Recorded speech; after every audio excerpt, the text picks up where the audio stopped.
Now, if you're not afraid of something a little out of the ordinary,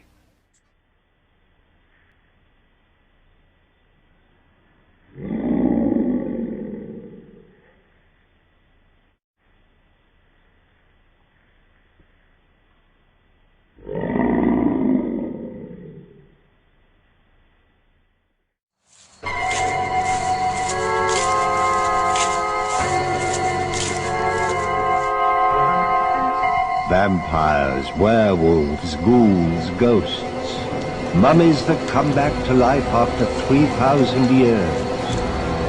The magic moments of terror.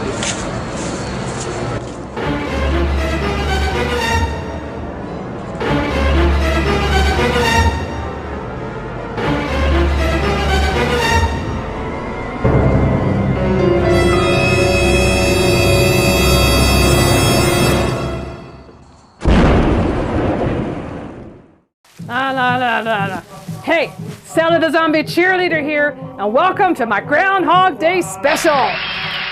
Now, I've had one other Groundhog Day special, and it was done in honor of that Bill Murray movie, you know, the movie, the same name as the rodent. Anyway, I was going to show the same movie that I hosted long ago, The Legend of Boggy Creek, but somehow that movie is no longer in the public domain database. Yeah, now it's sad, but it's true. So, Sally thought long and hard about another Groundhog Day themed movie in public domain, and, well, the only thing that was kind of close enough was the Killer Shrews. Oh, come on, why did I pick the Killer Shrews? I don't know. Well, both animals dig holes and they live in the ground, and, well, that's close enough for Sally. Anyway, while I work on a few fun facts about the Killer Shrews and Groundhog Day, please go enjoy a few of Sally's Groundhog Day clips. She dug up a few just for you. It's about this time of year that everybody starts going on and on about the groundhog. About what is he going to do when he sees a shadow? What is he going to do when he not sees a shadow? And here's my question. Who cares? It's a dirt squirrel. You're worshipping a rat, and you're allowing it to dictate to you what your weather's gonna be like, how your crops are gonna grow, how the trees and the grass are all gonna form themselves into pretty little patterns, all based on some rodent. You drive me crazy, humanity. Honestly, it's a rat.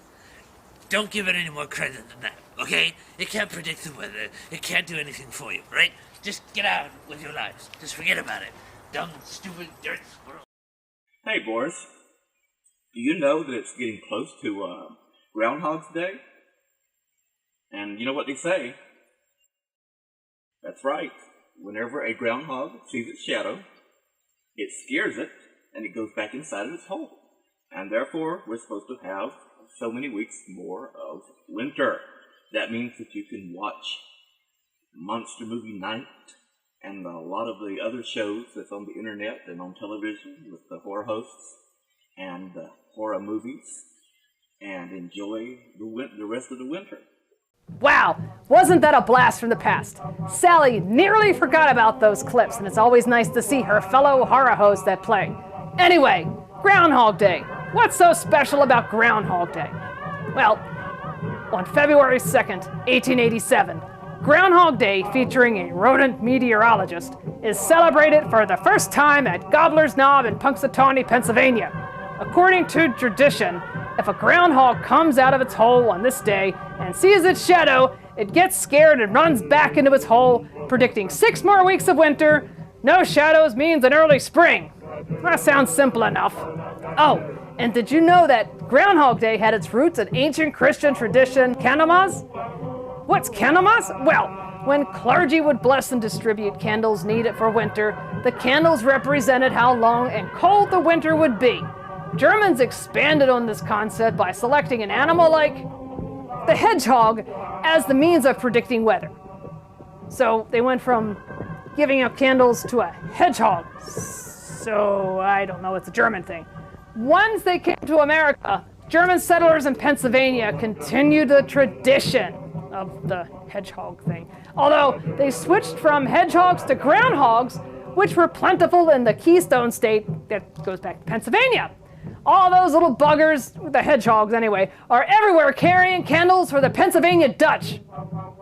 Something, I don't know. Anyway, now, groundhogs go into hibernation in the late fall, and in February, male groundhogs emerge from their burrows to look for a mate, not to predict the weather, before going back underground again. So, we're celebrating a male animal coming out of the ground looking for a quick bite to eat and some loving before they go back to bed. So, you know, this is the groundhog version of a midnight snack. Eventually, they come out of hibernation for good in March. So every February 2nd in the US, we celebrate the emergence of a horny groundhog looking for cuddles. I want you to remember that if you're ever thinking about going to Gobbler Knob during the Arctic-like month of February.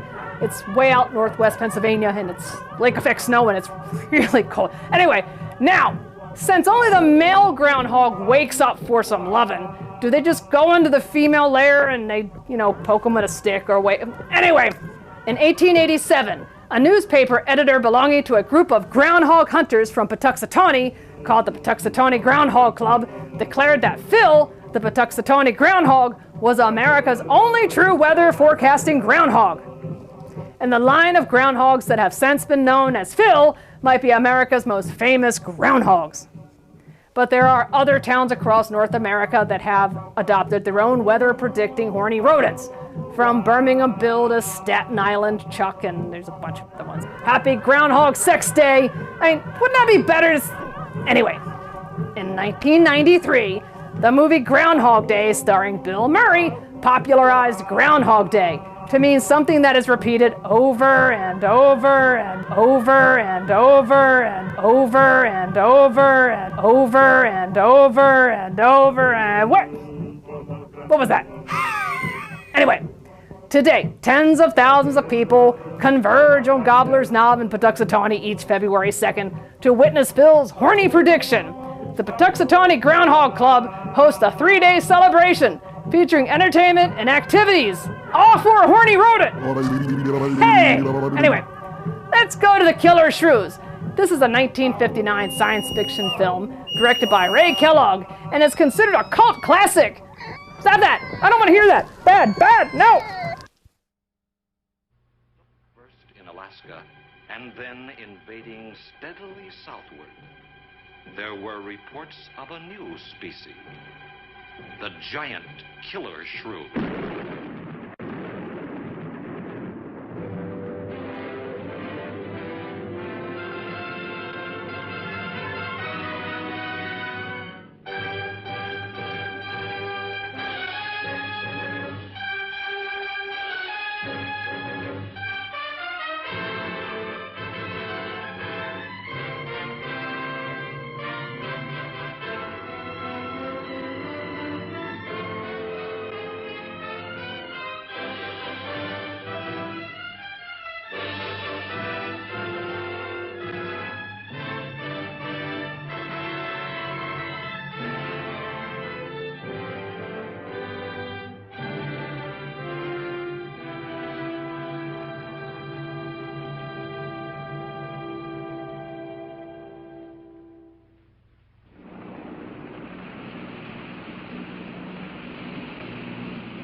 Sure is a lot of quiet out there.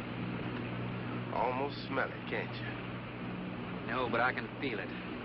That pressure's dropped so fast, it's almost made my ears pop. Hurricane's got different ways of telling you it's there. Where is it? Dead ahead. What's that mean to us? My boy, that puts our port right in the middle of it.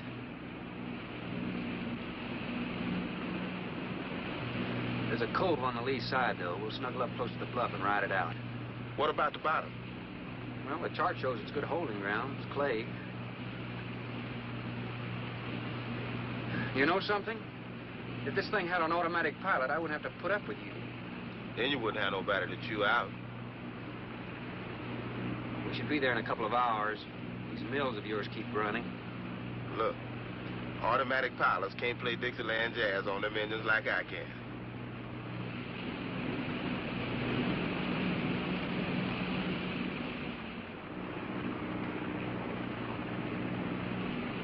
Hey, Rook. Rook, come here. Take a look. There she is, dead ahead.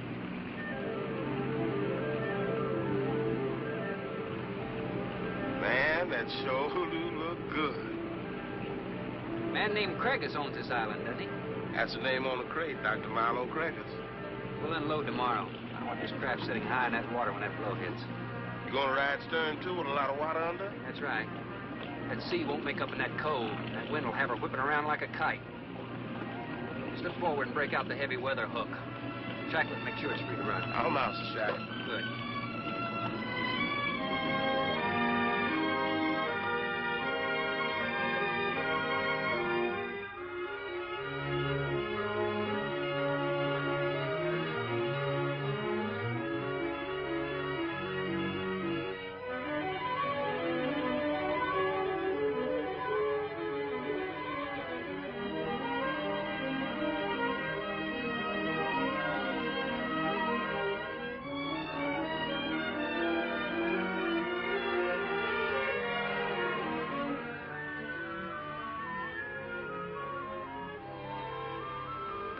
Oh, she'll ride like a duck. If she swings too far to starboard, we might have to take a check line to shore. Hey, Rook, take a slant up that trail. Now, that's a rather strange setup, wouldn't you say? Looks like somebody's getting rid of somebody, huh, Captain? Maybe. Hard to tell.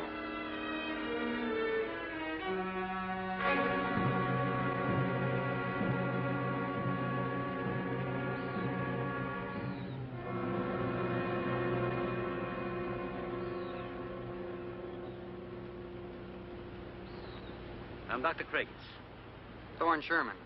I have your supplies aboard. That's good. Nothing wrong with Captain Ferguson, I hope. Well, I wouldn't know. I just bought his run. Oh, I see. Were you able to fill our order? Everything on the list. Here's the manifest. Missing last week's supply has run us a little short, you know. Captain, after you have unloaded, I have a passenger for you. Anne. Captain Sherman, this is my daughter, Anne Craigus. Hello. So you're the passenger? That's right, Captain. Oh, it's going to be nice having you aboard. I'm getting a little tired looking at Griswold. But we're not leaving today. In fact, we're not even unloading. That load will cut the roll in half. You expecting an invasion? Yes, animals. Game or otherwise? Under certain conditions, it could be dangerous. Hey, Rook, you want to shake the kinks out? Limber up a little? Not me, Captain Blight. You go right ahead and stretch your legs. That ship's gonna be bucking like a bucking bronc for long. Besides, I got some work left to do. If you do come ashore, wear a gun. Gotcha, Captain.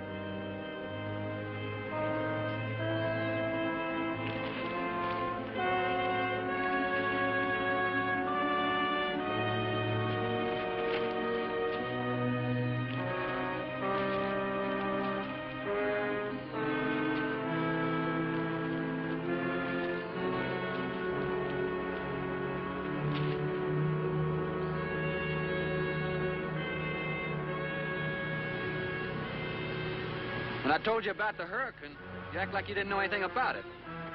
What's the matter? Your set broken down? You've been out of communication for more than a week, Captain. Can't it be fixed? It's totally out of commission. My assistant, Mr. Farrell, Jerry Farrell.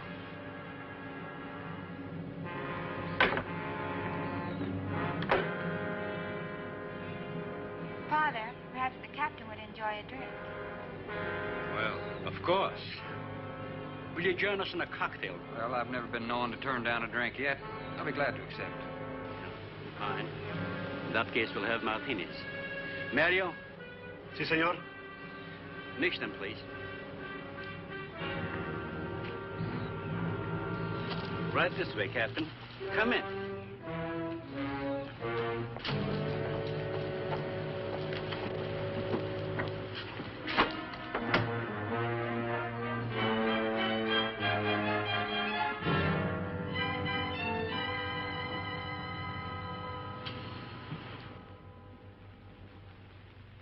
You have everything here you need? Oh, we are self-sufficient here. We have cows for fresh milk and chickens for fresh eggs. We even have saddle horses. Sort of a world all your own. That's exactly what I've tried to create. Well, to each his own. If you have to be isolated for your work, you picked a lonely little island. Excuse me, please. I think I'll change.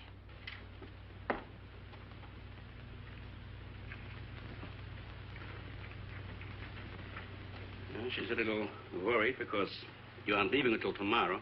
Well, I can understand that. But there's something else bothering her.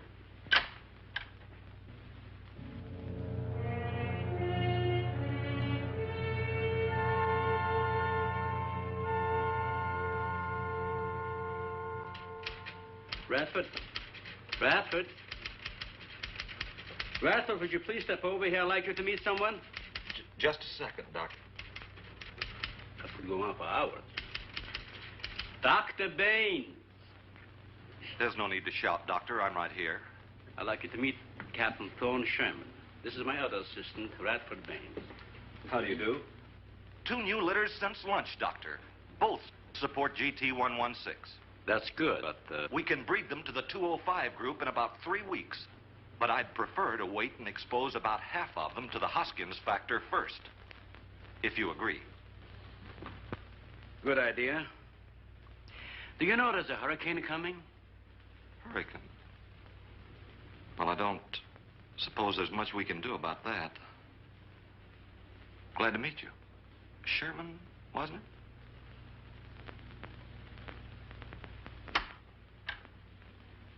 You have to excuse Radford. Anything that does not concern his project does not get through to him. Brilliant mind. He would start at it if someone didn't remind him to eat. Must be very interesting work. What's his field? Biology. We specialize in genetics, heredity. I'm afraid my interest doesn't run in that line, you know. Think what would happen if you could isolate and identify the inherited factor in each gene. Now, wait a minute. I'm afraid I'm not very good with pure research. This is practical research. Generally among mammals, the smaller the size, the higher the metabolism and the shorter the lifespan. Is that right? Well, I'm attempting to decrease the size by maintaining a low metabolism and resultant a longer lifespan. For what reason?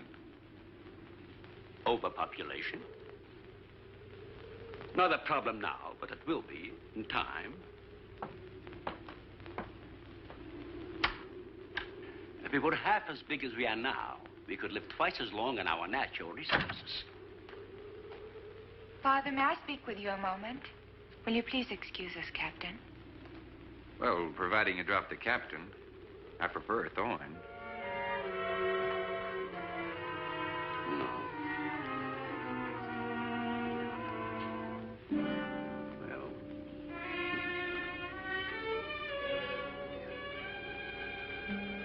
Tell me something, Doctor. Has a hurricane ever hit this island before that you know of? I wouldn't know. You've only been here 9 months, and this place has been unoccupied for years. Well, have you ever been through one? Only the fringes. Well, this one's building up very fast. Pressure drops very quickly in the center. I'd advise you to get some doors and windows open in this place. Ventilators on the roof. And if you'll freshen Anne's drink, I'll go and check them. I'd be happy to. Thank heavens you're right today. Why, are rations getting short? No, it's more than that. Much more. We'll surely be able to sail tomorrow, won't we? Possibly. But not probable. Not delayed, anyway. It takes a long time for a sea like that to quiet down. Well, if you're worrying about me, you needn't. I'm a good sailor. Oh, I'm not worried about you.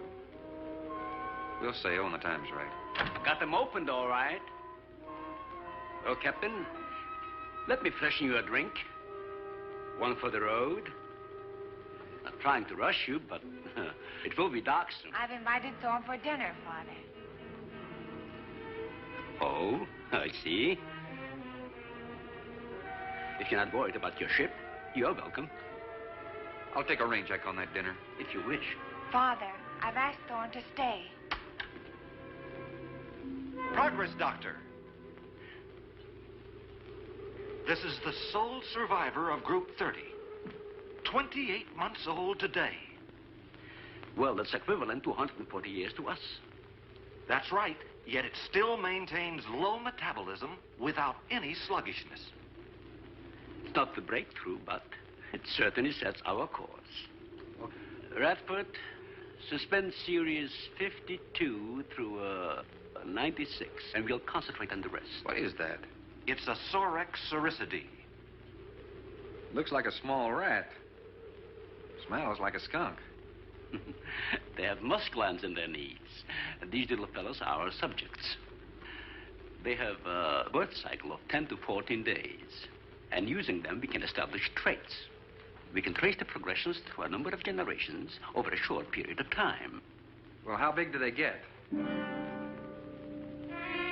That's an adult. See, the muzzle is longer and thicker than the rat's. It extends over the lower mandible, see? Does he bite? Only when he's hungry. Well, maybe you better take him. He doesn't know me. All he knows is his next meal. He's just been fed. He'll be all right for another 8 hours. The shutter blew open. Radford? I got it, senor. Don't let that scare you. It's going to get worse. Storms always frighten her, ever since she was a child.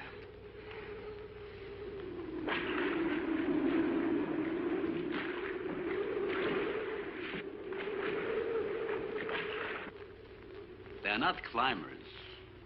They are digging animals, a lot like the mole. They feed only at night unless they're starving. And when they are hungry enough, they'll tackle anything regardless of size. No kidding. Mm-hmm. If you leave 2 of them in a cage for 12 hours without food, the stronger will eat the weaker. Like cannibals. Precisely. You see, their intense activity requires a tremendous amount of energy. To supply it, they must eat 3 times their own weight in food every 24 hours or starve. Radford, would you please take this? Take it. Yeah. Some call them bone eaters. When the flesh is gone, they'll eat the bones for marrow. All they'll leave are teeth, horns, I could use another martini. Do you mind? Of course, my dear. I'll get you one.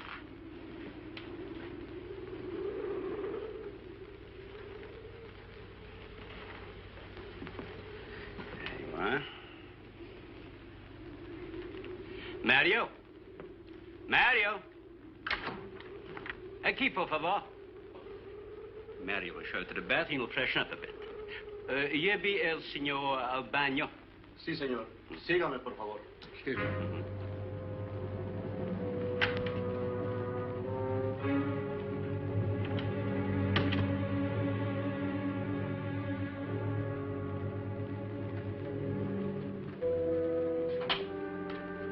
Aquí, señor.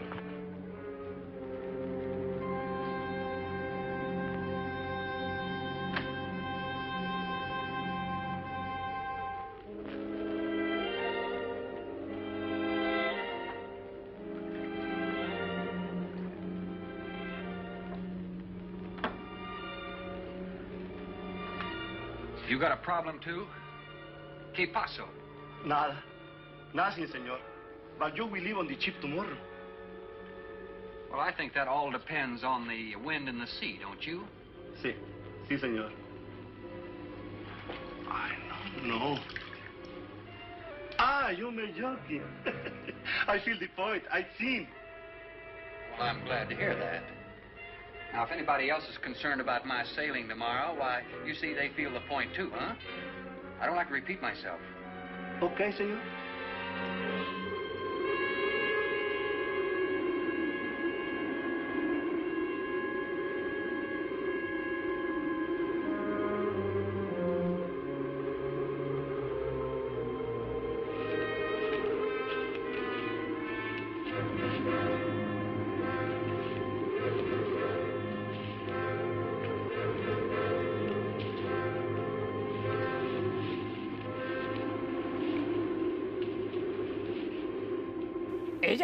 So all the fleshies are sitting around in the compound, and they're talking about the hurricane, and they're preparing, and they're drinking cocktails and having fun. Meanwhile, everyone just forgot about First Mate Rook, who's in the boat in the water, and the storm is coming, and no one is remembering that he's outside. I mean, hey, Sally the Zombie Cheerleader here, and you're back. Well, we were just discussing the storm, and what happened to First Mate Rook. Anyway, more on that later. So the Killer Shrews was filmed outside of Texas. It was made in 1959, back-to-back with the giant Gila monster. I believe those two were meant to be like a double feature back in the day. Oh, hey, maybe I'll show the giant Gila monster later, I don't know. The Killer Shrews was a science fiction film, and it was produced by Ken Curtis, Gordon McLendon, and directed by Ray Kellogg. Stars James Best, Ingrid Good, and Ken Curtis. All those little nerdy fun facts. It co-stars Gordon McLendon, Brouch Lumet, and Judge Henry Dupree. Dupree is the fella everyone in the compound just forgot about. And I wonder why he became Shrew Chow. Oh, the plot.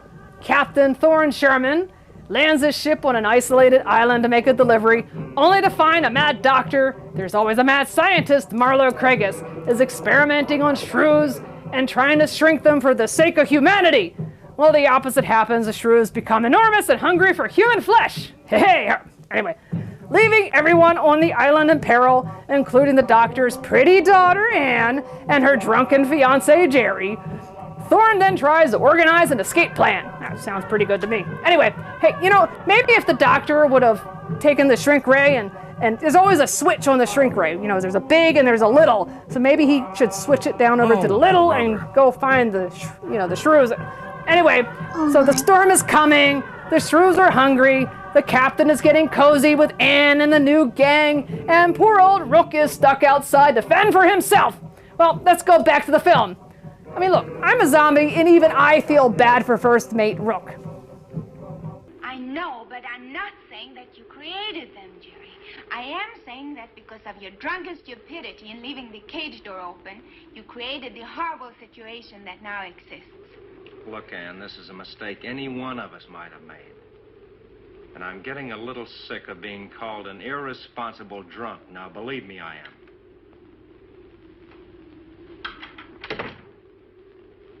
Excuse me.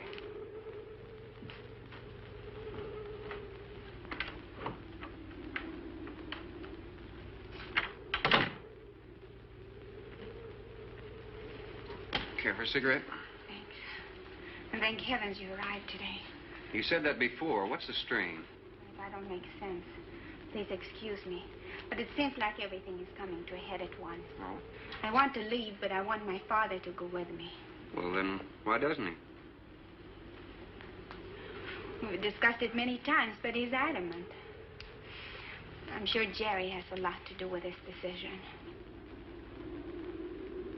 He tried to convince me that the crisis will only last for a few... Wow. This is certainly a cozy little scene. Might even be called intimate. Boy meets girl. Stop it, Jerry. That remark is uncalled for. What I do or have to say does not concern you. I can't disagree with you more, my dear. I'm concerned with everything you do, and I intend to keep it that way. Now, in my book, an engagement isn't a casual thing. In my book, it isn't either. And last night ended ours.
Everybody in the world is scared to death of something.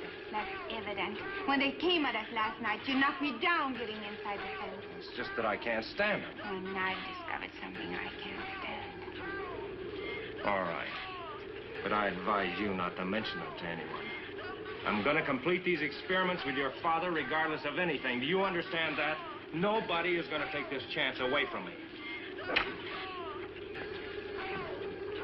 Where's Captain Sherman? Checking the weather. I'll get him.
You know, if one of those trees crashes through, it might just Look, knock honey, the whole... any tree on this side of the house will fall away from it, so just relax. But I think I'd better go back aboard. I don't think I'm not grateful for your hospitality. I am. I'll see you tomorrow. Thorne, your ship is safe. Please, stay here with me. Why? You scared or lonesome? Both. I'll take a rain check on it. Thorne, you can't leave. No one opens that gate after dark. Well, who's going to stop me? You? Well, this. No one opens that gate at night. Now, look, I don't ask questions because it's against my principles. But wouldn't you like to explain that? All right. Sit down and I will. Give me the gun. It's not very becoming anyway. Do you believe in fairy tales?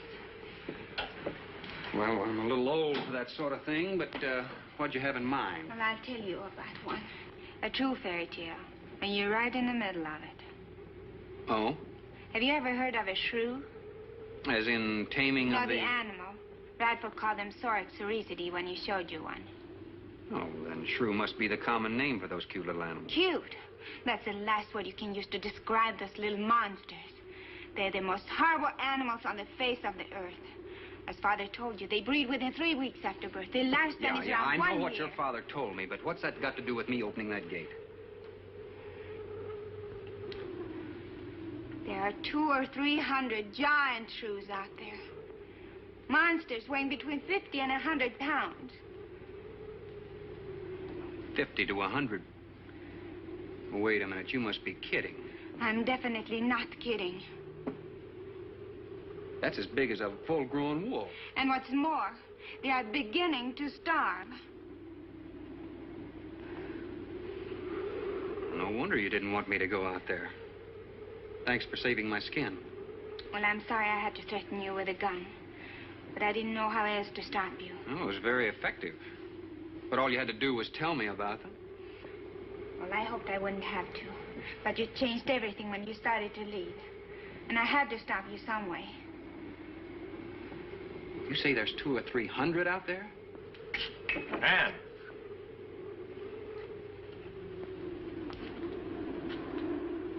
That's right, Captain Thorne. And if you'd stuck with your rowboat and played captain instead of trying to play detective, you wouldn't have to worry about how many are out there, would you? That's enough, Jerry.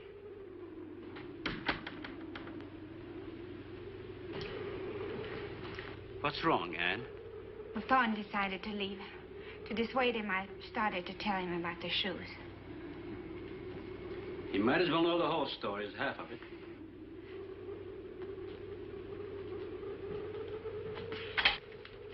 I guess you're all a little jumpy, Captain. Yeah, I'm sorry. 6 months ago, we managed to isolate the pack to controlling size. 2 litters are born. 6 individuals we kept for study. They were about the size of buckshot at birth. But the rate of growth was abnormal. They continued to grow. They were mutants.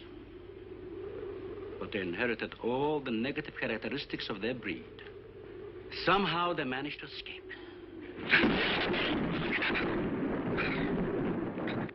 But a month later, we saw one of their offspring. They were multiplying. We did everything in the world to exterminate them, but no apparent luck. Then we haven't seen any. Since daylight neither blinds them and they forage only at night, well, they're starving. But the fact that 2 of them charged Ann and Jerry at the gate last evening indicates that the available food on the island is nearing depletion. Then what, Doctor? They will exterminate each other. It'll take a couple days. What do we do during that time? Stay indoors and wait until it's over. Oh, I guess some wires blew down on the transformer. I'm sorry. I'll get some lamps. Mario! Mario! Si, senor. There's a lantern in the pantry. Light it and bring it in here. Bradford, light all the candles you can find. All right, I will. Where's the generator? Outside. Can't get at it at night. Here, let me help you. The lantern will give you all the light you need. I will join you shortly, Jerry.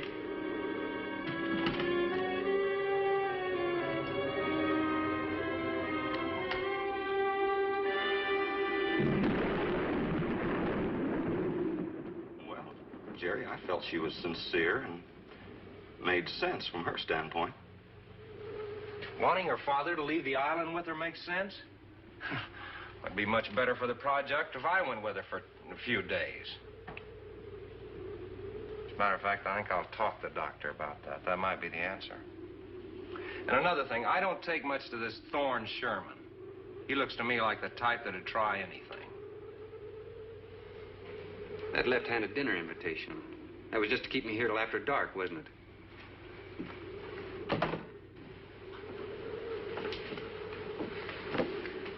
I wanted you here tonight. I thought something terrible was going to happen. Why, you still feel the same way about it? Not as much. Not since you're here and know everything.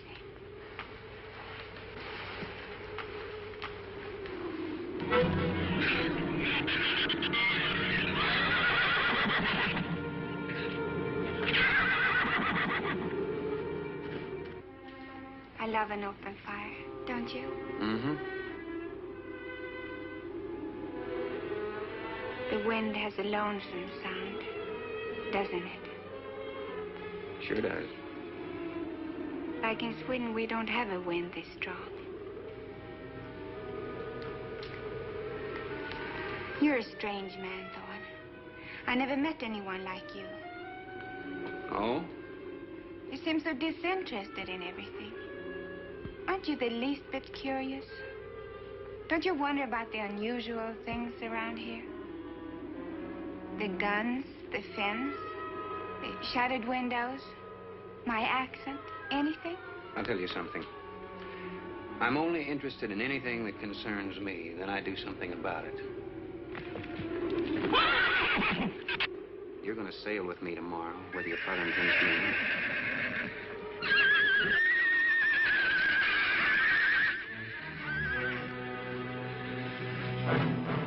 Thorne, no! Father, Brad! Out there!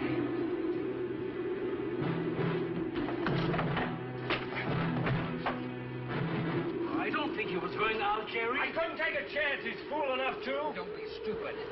I had no intentions of going out there, opening that gate. Now somebody needed it. Did you hear it, Doctor?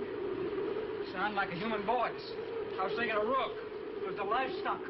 The shrews got into the barn.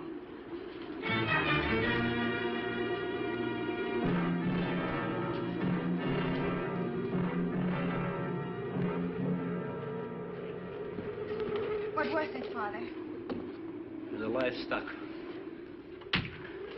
Did Mario forget to bar those doors? No. I put them in the barn myself. They couldn't get through the wood doors. They dug through the dirt floor. Let me ask you something, Doctor. How could you expose all our lives, yourself included, with those things out there? All you had to do was get the Coast Guard or the Navy to come in here and burn them out. Those things got loose. Any unusual experiment can produce unusual results. That's why I chose this island. It's isolated. Miles of open water in any direction. Our project is privately financed. It's not a problem for the government or military. And the world is in no danger. This species does not swim. And as far as the shrews are concerned, this island is their world. Very soon, right here on this island, there's going to be a miniature reproduction of an overpopulated world. And you'll see the importance of what we're working to avoid. I'm not concerned about all this theory. What I'm concerned about is our lives. There'll be ample time to panic when they run out of food and go on a 24-hour forage. How do you know they haven't already? That's possible. Their main diet has been the small animals on the island. That source could have been depleted 18 or 20 hours ago. And that's why they went after the livestock. There's still some food on this island before they reach the crisis. Where? No worry about them digging in here. The floors are tile. But the walls aren't, Doctor. They're adobe. Our safest bet would be on that boat. You may be right. You can reach your boat in daylight. The shrews will gorge themselves on livestock. That should keep them lethargic for several hours. There's no sense looking at the dark side. And there's no sense minimizing a serious situation. It leaves you completely unprepared to cope with it. Now, we certainly can't make it tonight. That's out of the question. Maybe tomorrow. I haven't. We'll get some sleep tonight, but we'll have a watch, an hour and a half apiece. Doctor, you go first, and then Radford, Mario, Jerry, and then me. Shutter all the windows, make sure they're locked good and tight, check all these walls. Come on. No, I think I'll stay here by the fire. I feel safer. I couldn't stand it in that room alone. All right, as you wish. But try to get some sleep. I will.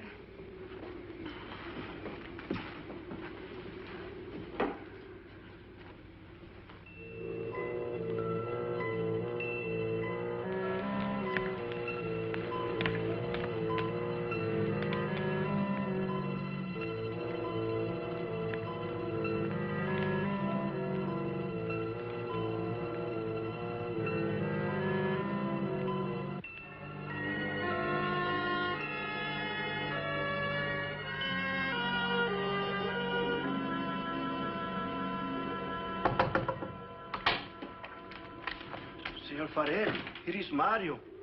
You are next to make the patrol, no? Sure, Mario. Come on in. I've been waiting for you to finish. I must have dozed off. You kind of startled me. Sit down. Here. Have a drink. It will help you to relax. Gracias, senor. Sit down. Just a while. You just checked every room in the house, didn't you? Sí. Fine. You're a good man, Mario. A man that can be trusted.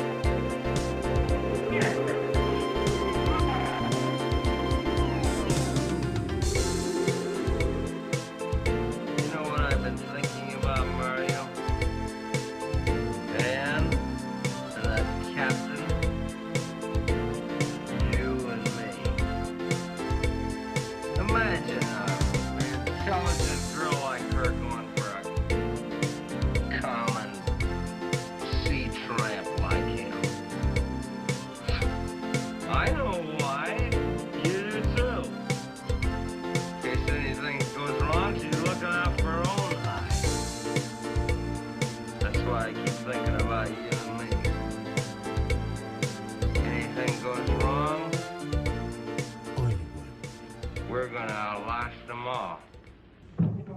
So, the captain learns about the Killer Shrews, and he still doesn't think about his first mate? I mean, well, he does it eventually, but how can you forget about a fleshie? I'm a zombie, and I never forget about fleshies. I mean, hey, Sally the Zombie Cheerleader here, and we are just now learning about the secrets of this mystery island. Isn't it amazing that these big, hairy... Anyway, I have some Killer Shrew fun facts for you. Did you know all the close-ups of the giant shrews were filmed using hand puppets, and the wider shots used dogs made up as shrews? Because big dogs in shaggy costumes look so much like giant shrews. Who knew? Anyway, that's my kind of special effects. Anyway, this low-budget feature is still regarded as one of the most successful regional films, and this film and its companion piece, The Giant Gila Monster, both filmed in 1959, marked the directorial debut of special effects man Ray Kellogg, and he was also the director. Anyway, Gordon McLendon, Dr. Baines, said he kept laughing during the filming when the shrews attacked because the shrews were just dogs covered in shag carpet. Hey, special effects.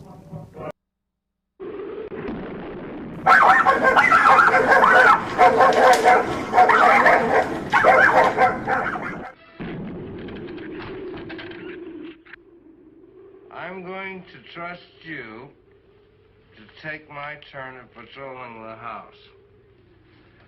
But when you finish, don't wake the captain. Come back here and get me.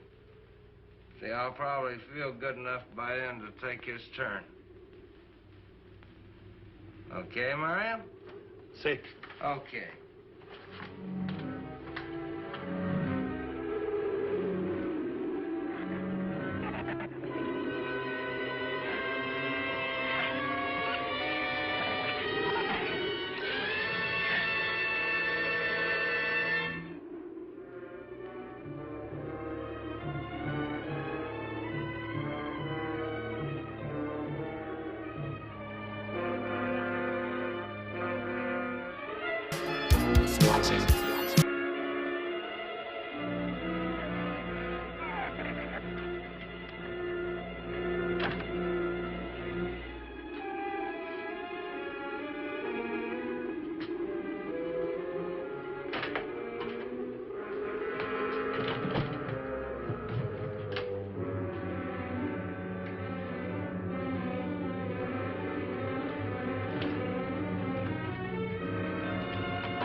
Señor, it is Mario. Oh, Mario, come on in.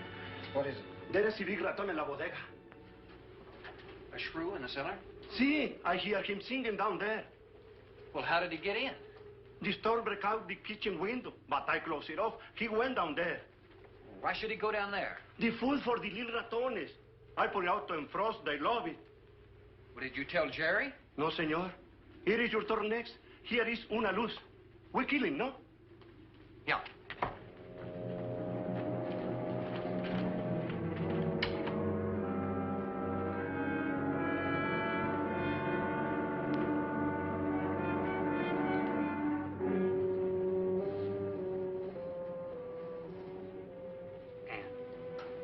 Ann, wake up. A shrew got in. It's all right. He's down in the cellar. Now we're going down after him. But I don't want you to let anybody open that door till I tell you to. You understand? Good girl.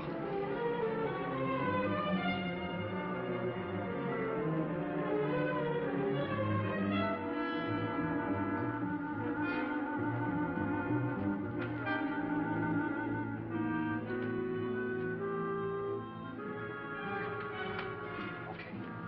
Open it just a crack. Open. Hold on to it. Okay.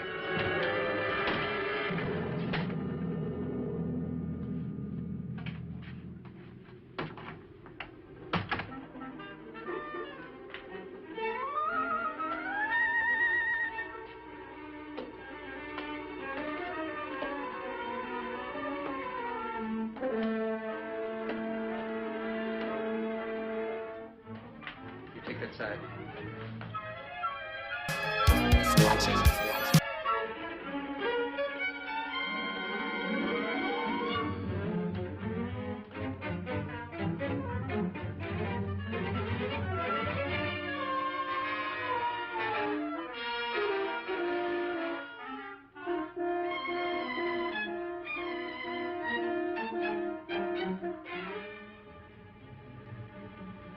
Mario? Aquí. You see anything? I see where he was. I do not see where he is. Cuidado. Si, senor. I will be careful. Who's watching me?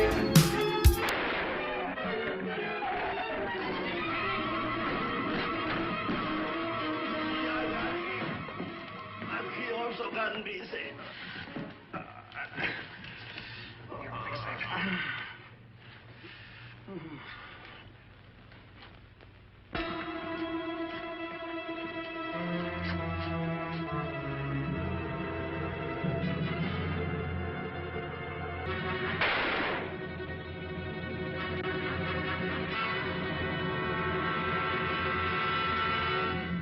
You all right down there? Doctor, get down in here, quick!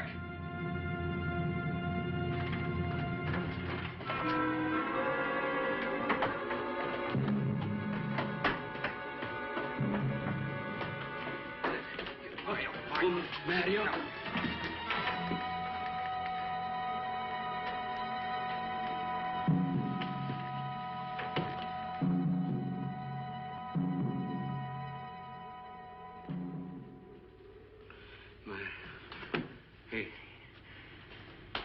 He's dead.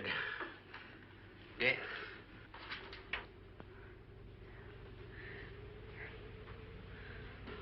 I got this on him right away. He couldn't have bled to death. Might as well let go of it. Won't do him any good now. What could have killed him? I'm not certain. Till the autopsy. Hemotoxic syndrome.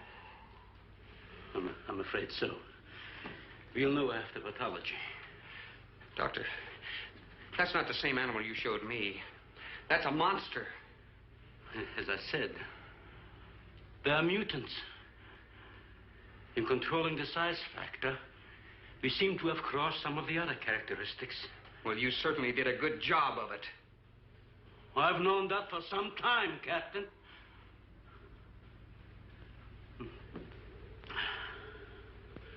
Would you please give me a hand with Mario? Bradford, bring up the animal.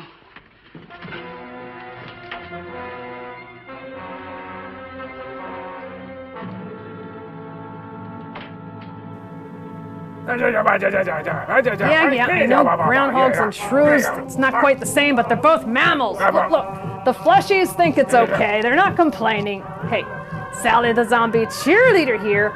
Well, a shaggy shrew finally made it into the house and the gang is all up in arms. Ah! Well, we'll just have to wait and see what happens.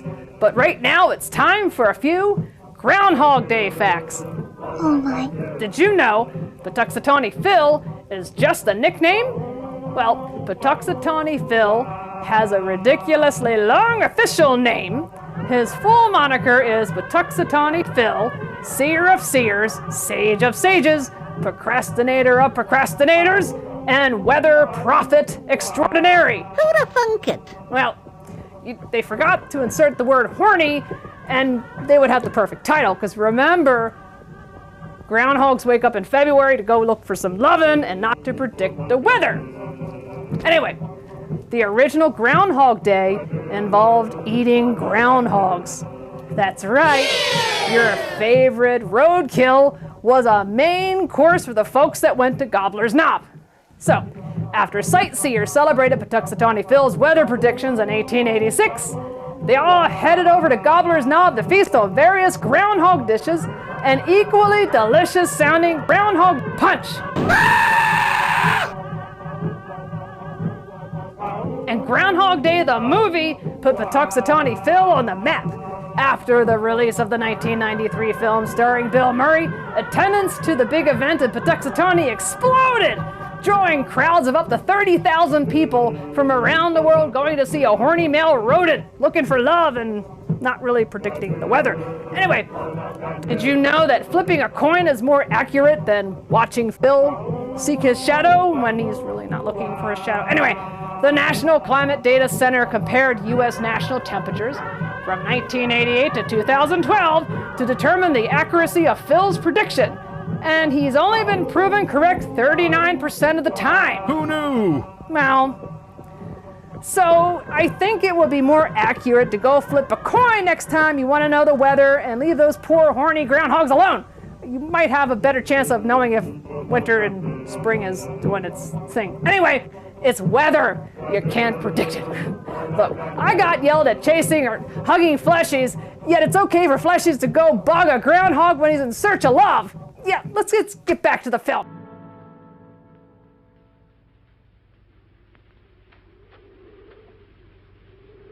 Extremely high poison content in the shrew's saliva. Now compare it with this. Careful count isn't necessary. Any indication of the same poison in Mary's blood will give you the answer. Yes, you're right. Look, Ann. Brooding about it's not going to do any good. Now, why don't you try to think of something else? Tell me, what do you do around here? Are you a scientist? I'm a zoologist. Oh. That's the study of animal life, isn't it? Well, do you specialize? What do you specialize in? They died. Well, I had a hand in this, too. And I'm partly to blame.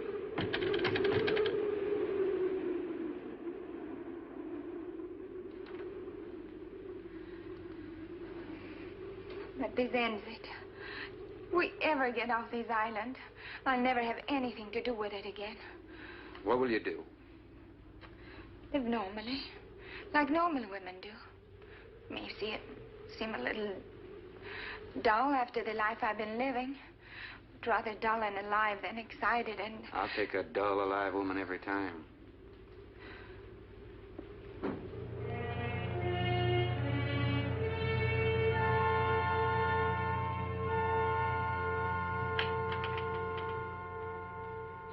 Say, Thorne, the autopsy has proved what we suspected. Several weeks ago, I concocted the most virulent poison I could with the materials I had at hand. And we put it out as bait. Mario was killed by poison. Doctor, I wonder if you thought the system of the Sorex enabled them to assimilate that poison. It remained in the salivary glands of their jaws. Isn't that wonderful? Well, I am sorry. Of course, I always speak from the clinical point of view. Well, don't you have something to counteract that poison? Once Maria was bitten, I'm afraid there's nothing anyone could have done. This indicates that they cannot afford to get even so much as a scratch from these animals. They're more poisonous than snakes. What, do you think they're all affected? Best way to find out is let them all bite you and see which bite you die after. We might just all get that chance, Jerry. You included. Doctor, I've closed all the doors in the house. I suggest we do the same thing with this hall and this lab. It'll cut down the chances of getting in the front of the house. I think if we keep a close watch on those walls and windows in there, we might make it till daybreak. The walls are 2 feet thick. Do you think they have a chance to dig in? Of course there's a chance. Anywhere that plaster's off, that adobe's as soft as mush where that rain hit it.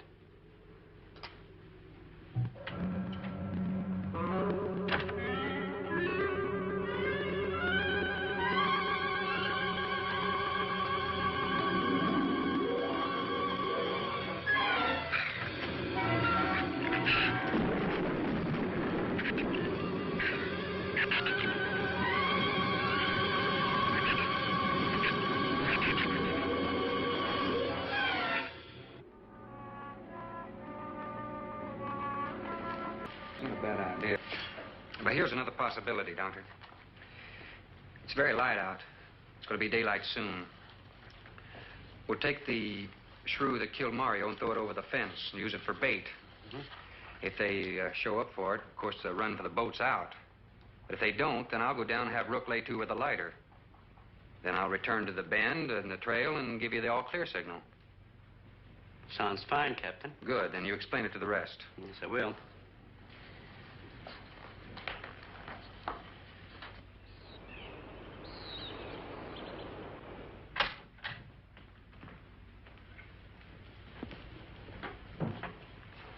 telebait's been out for 20 minutes. Nothing's touched it.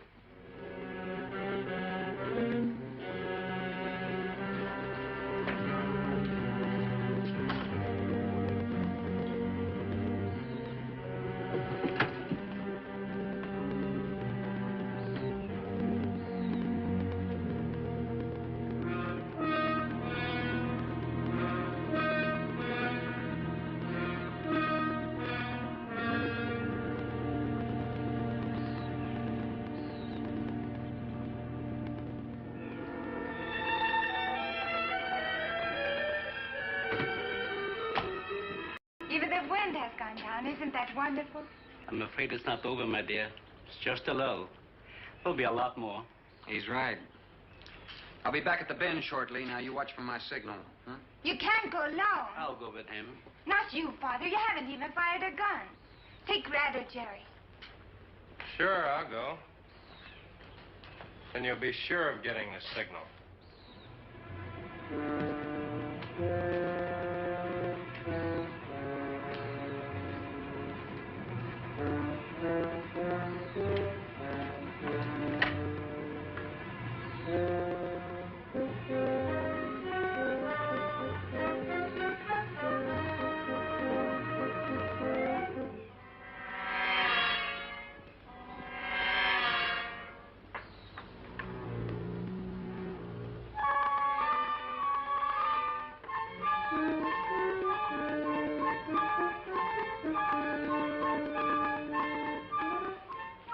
Don't shoot that gun unless you have to. We've only got 20 rounds altogether. I know that as well as you do. Sherman, you stay away from her. You have that gun pointed at me? Right at the middle of your back. Look, we got enough problems without worrying about Ann. I'm telling you, stay away from her, and when the Shrews get through with you, they won't even find the buckshot.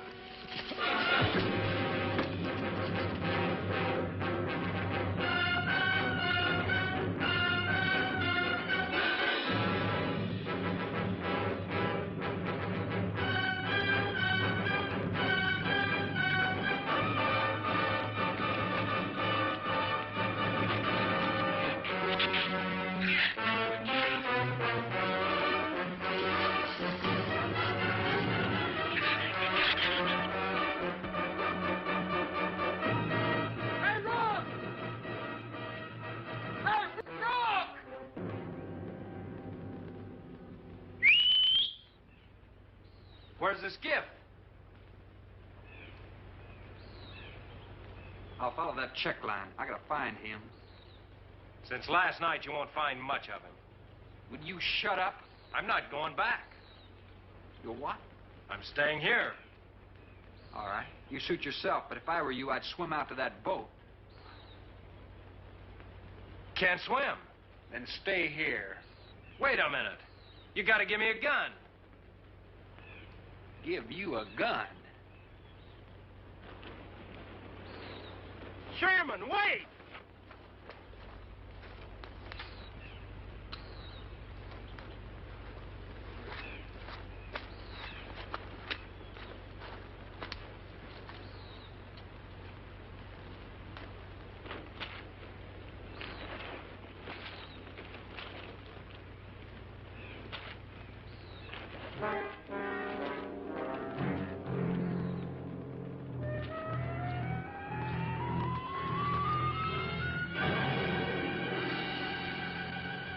The gun we had on the boat.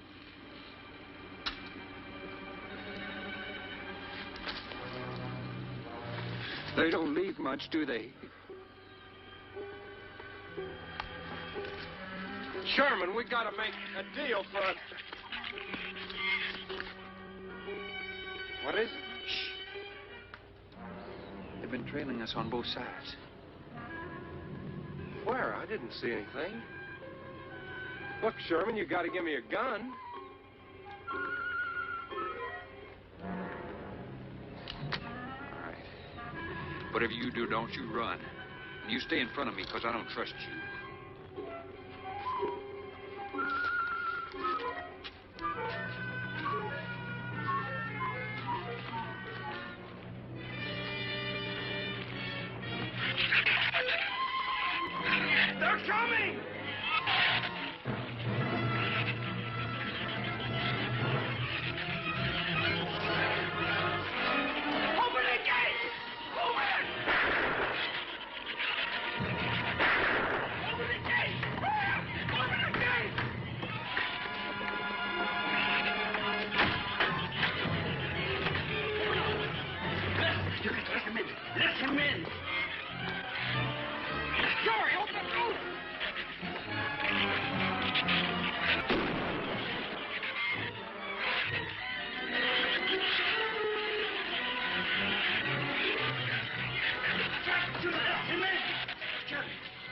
Shrews were out there. I couldn't take a chance.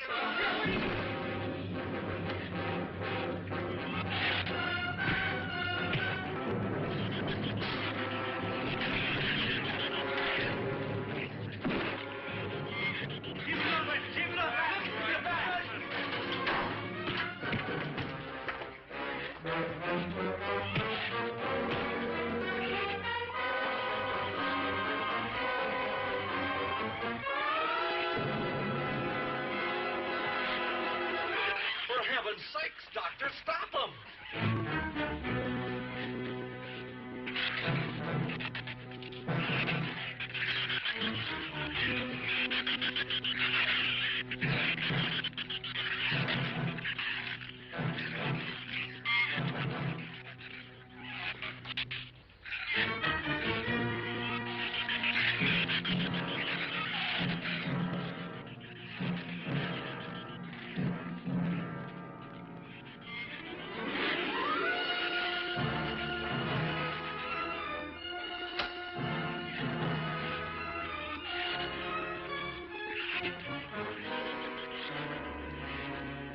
All right, didn't he have it coming, or didn't he?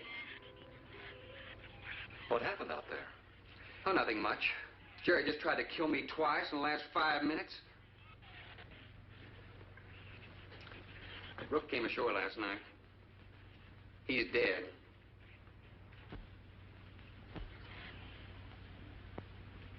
This is all was left. Won't do us any good. It's got no ammo.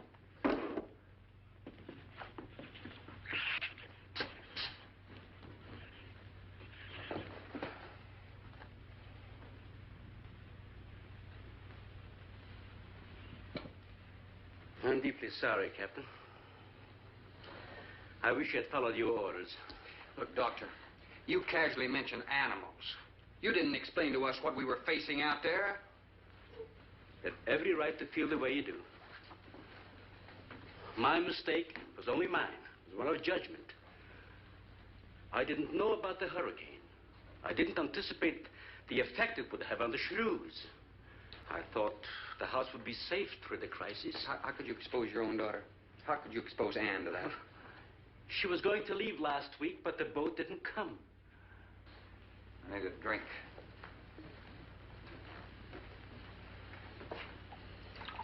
Anybody else care for one? I could use some coffee. I'll make some. Thank you, madam. Creamy sugar?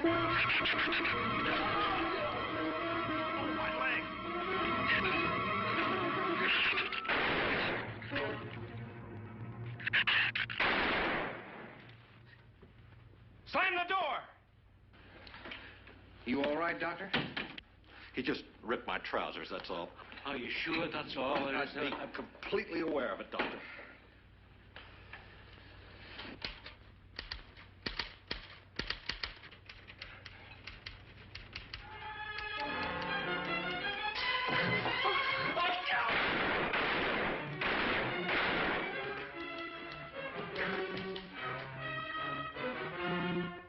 That was a stupid waste of ammunition. Every one of them a clean mess.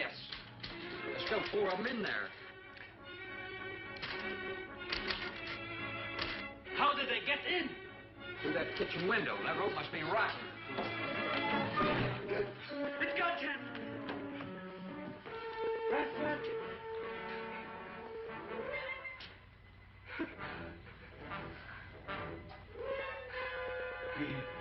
He's dead. Oh, no.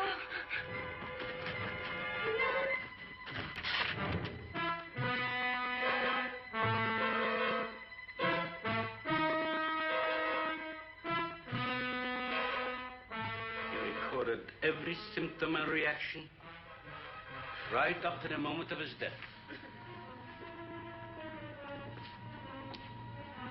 Jerry, tear down one of those drapes and cover him up. Sure.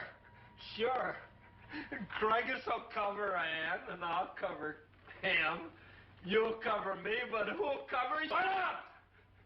We can get on that man old slave for the shut up! Now you stop sniveling and think! It'll take a tank to get us out of here.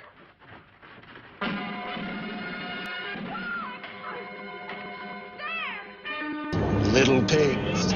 Let me come in.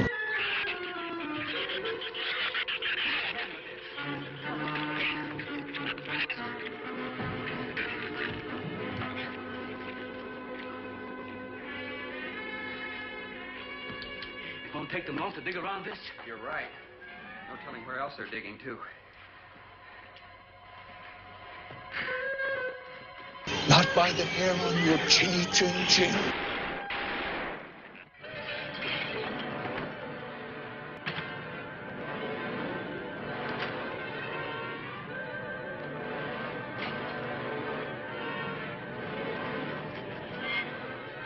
Come on. Then I'll huff and I'll puff.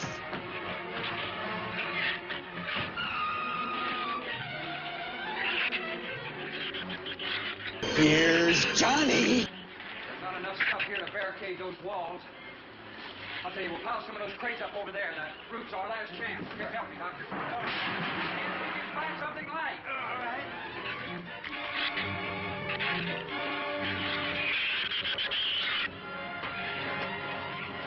Here, help me with that, Doctor. Jerry, keep him by the phone.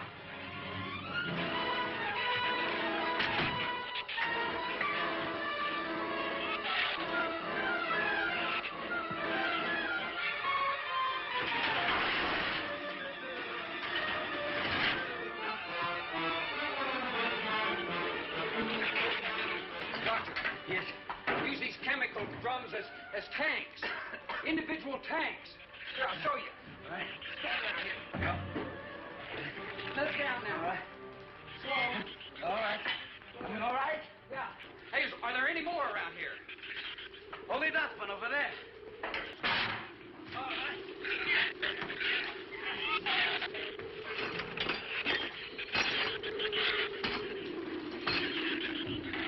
Hey, here's another one. Hey, get that out there. We'll work on it. Hey, that's even better. Somebody's watching me.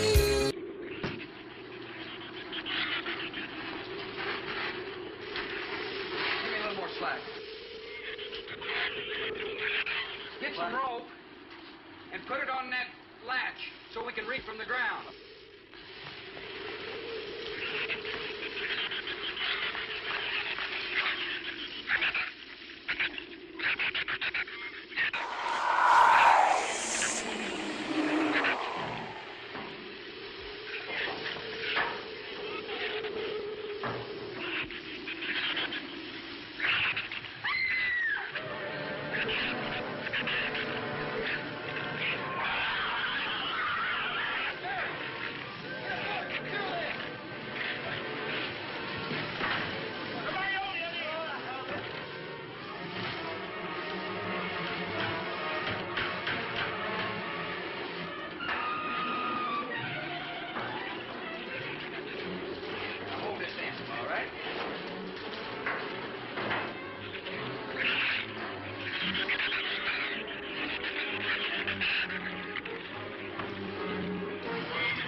Should be able to duck walk to the beach.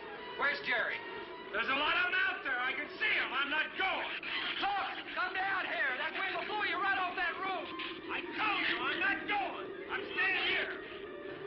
You got to get them down here somehow. And see if you can coax them down here. Jerry, please come down with us. No, Ann, they'll get you if you go out. Come down here, you fool! Poor devil, I hope he makes it. If he can't leave it, he's not responsible for himself. Wants to go now.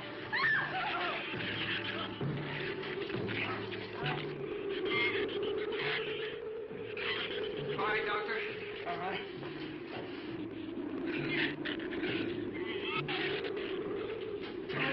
Now hold it up.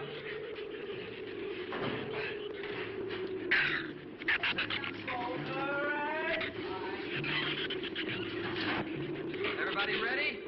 I'm going to open that gate. Ready? Ready. Okay, here they come.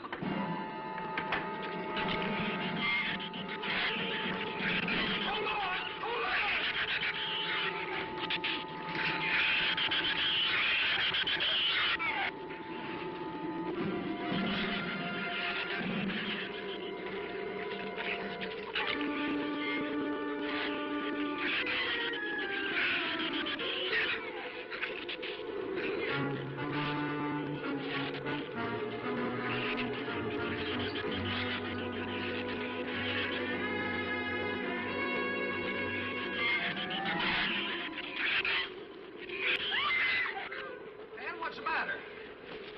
What's dragging you? You want to rest?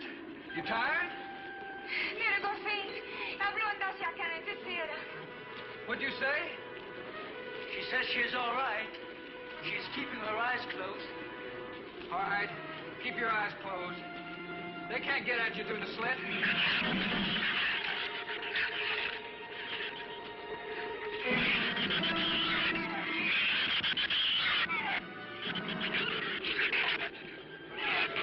This empty drum is too... I can barely hold up my side. I'll be all right in a minute. All right. You walk. I'll drag for a while.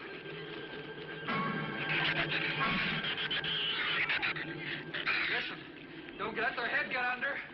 They'll flip us over.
Check your foot. No, my foot is free, but he got my boot. Is there a scratch? No, not a mark.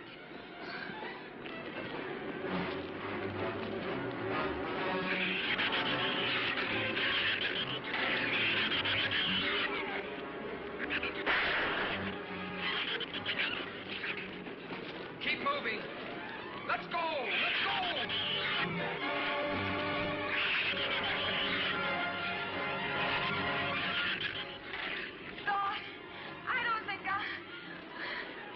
What? Son! Wait, son! Son, we're close! We'll hit the water soon.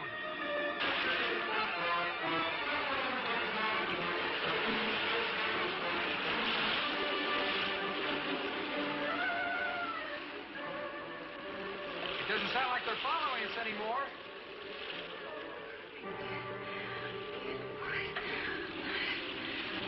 We better work deeper.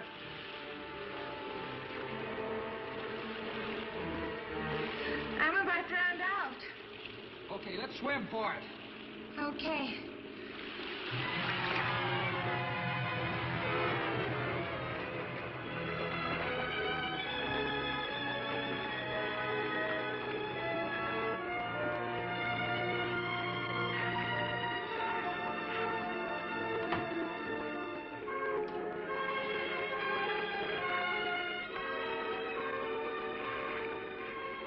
We understand on Patricia. We are safe, aren't we? I mean, the storm. Sure. She rode out the first half all right, and that's always the roughest. Anyway, riding at anchor, I'll get a chance to learn a little more about that Swedish accent. In 24 hours, there'll be one shrew left on the island, and he'll be dead of starvation. An excellent example of overpopulation. Well, you know something, Doctor? What's that? I'm not going to worry about overpopulation just yet.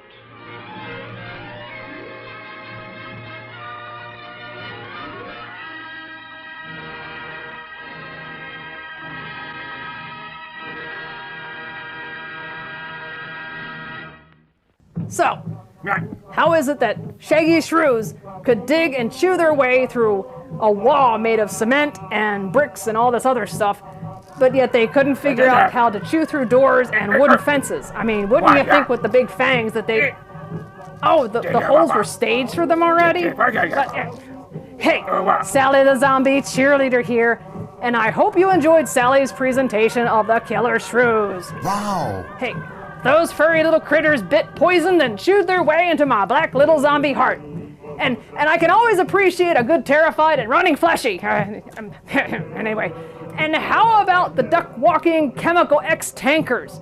I mean, that was sheer brilliance. I mean, good thing shrews don't like water. I mean, what would they have done if shrews could actually swim? I mean, that's silly to think that shrews can swim, right?